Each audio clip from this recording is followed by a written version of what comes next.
Alright, here we've got a set of John Deere 4-row cultivators.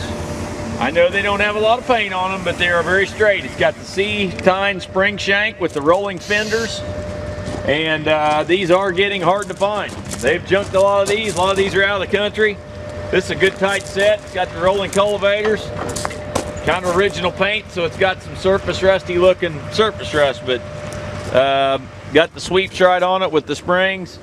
And it's set on wide rows right now, but it can be moved in. You can move all along that bar. It is 3-point. Everything on this moves, probably with some oil. So looks like it's set up for a John Deere. It's got the little ball there where the top link goes on.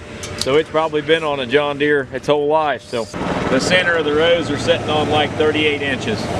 How wide is it all together?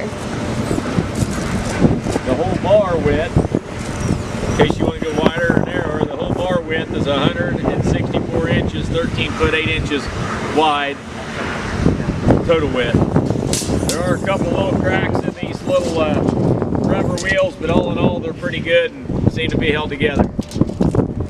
There's the original serial number plate.